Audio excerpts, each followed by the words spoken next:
Someone told the police that there were bodies buried on your land? It didn't start off with the police being told that there was bodies on our land.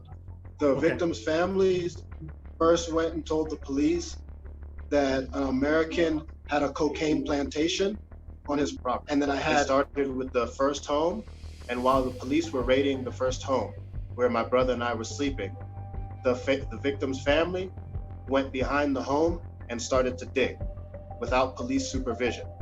Truck, the police allowed the indigenous to punch twice in the face. In the prison from there we're located, right in front of us, they murdered 33 people in a span of 2 hours.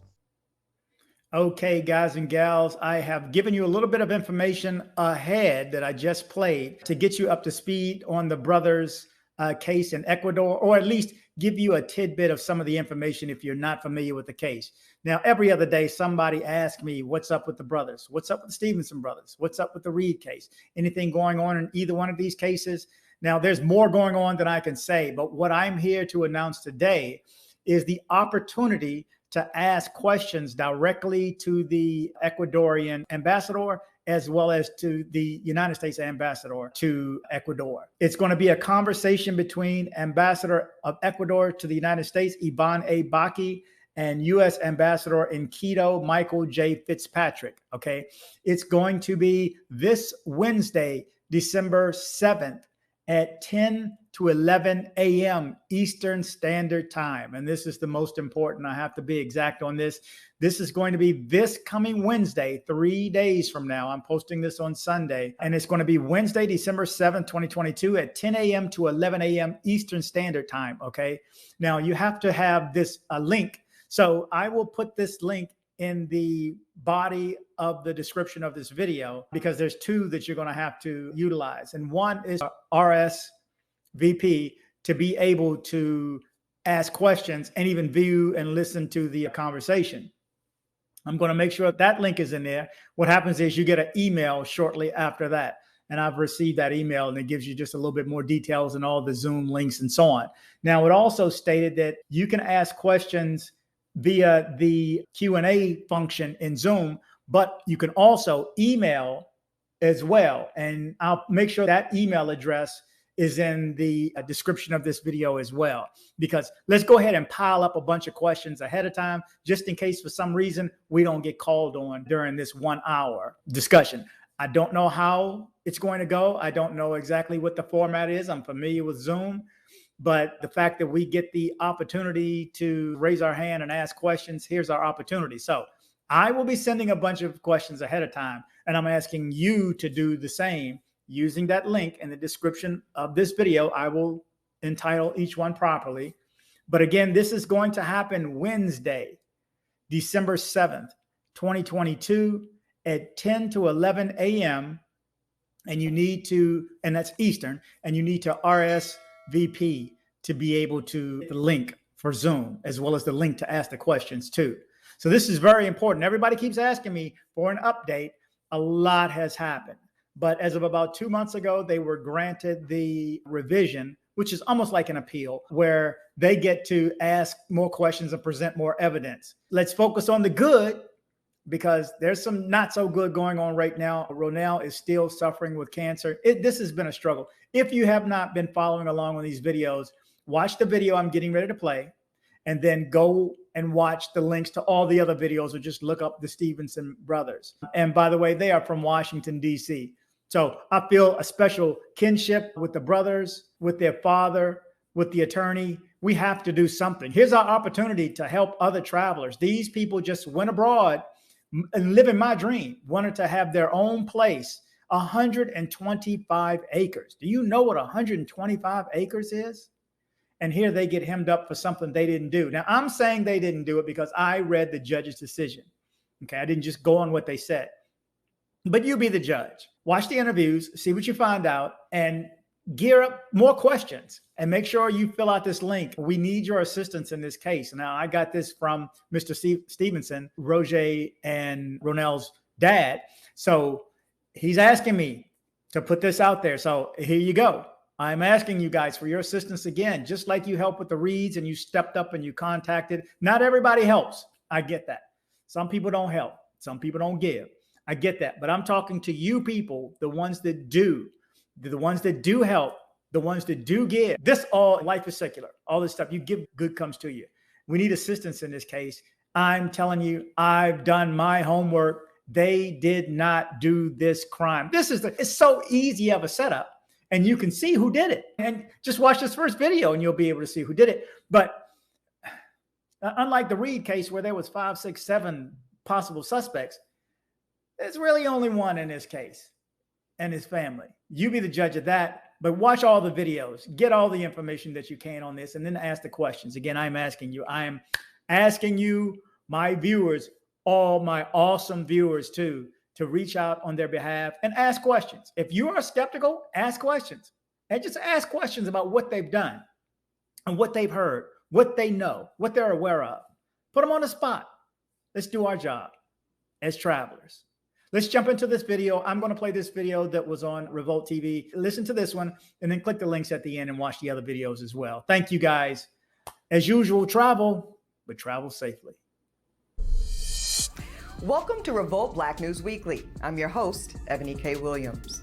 Black beyond the borders. From James Baldwin in Paris to Maya Angelou in Ghana, Black Americans have long journeyed for a better life across the world. But when leaving the States, not all experiences abroad yield safe and secure treatment.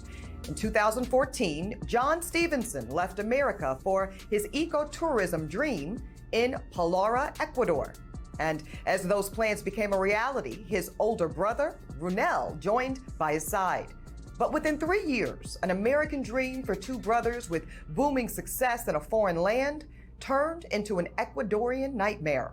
Their revolution to gain justice and freedom is tonight's prime story. What I learned from this experience is being a Black man, the first question anyone asks me that's Ecuadorian is, where are you from? And I'll say, I'm American. And their response will be like, no, you must be Haitian. There's already a stigma being a Black man traveling.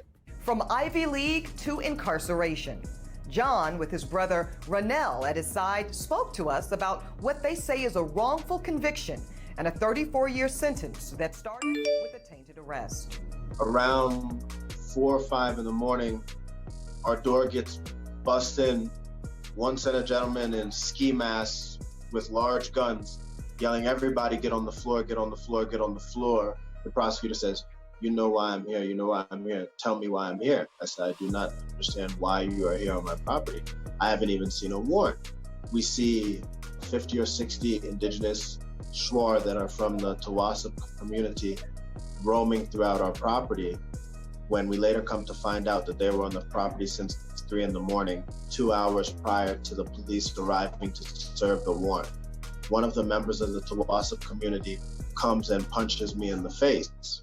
2 dead bodies were buried on the Stephensons' 125-acre property, which they believe members of the indigenous Shuar tribe nefariously planted.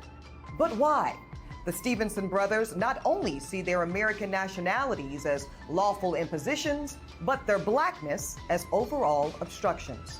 When we testify on the stand in front of the judge's own words is, what is 2 Black Americans doing here in Ecuador? I think I've visited at least 6 or 7 indigenous communities. When they had festivals, they would invite us. It was a friendly atmosphere. When we would leave, certain people from the community would come back and say to us like, hey, people are leery of your presence. What is a young Black man doing here? How does he have the capability to own this type of property? At the very beginning, the case was handed around to several different prosecutors. At the onset, that's a red flag to me. Attorney Jason Poblet is president of Global Liberty Alliance, an organization committed to combating violations of fundamental rights throughout the world. He's helped Americans out of Iran and Cuba, and he feels what happened with rapper A$AP Rocky in the summer of 2019 needs to happen with the Stephenson brothers. During the Trump administration, A$AP Rocky had been arrested in Sweden, and President Trump dispatched the special presidential envoy to Sweden. If we're going to do it for A$AP Rocky in Sweden, how can we not do it for John and Runel we're in Ecuador, in our own hemisphere, in a place that's a lot more dangerous. But time is of the essence. First, because of a backlog court docket. According to Ecuadorian counsel, we're supposed to be given some guidance from the court, at least a decision by the which level of government will take this over. And hopefully we'll have favorable decision on the petition to revise the sentence, and then allow us to get in there and to argue all the technical issues that were not argued at trial. Which they claim, if proved timely, DNA evidence would fully exonerate them. But more imminently of concern are the Stephenson Brothers' safety in prison. But last month, 100 people were killed in Ecuadorian prisons. 10 of those people were reportedly beheaded. They had a cellmate recently that had an AK-47, and the cops don't do anything.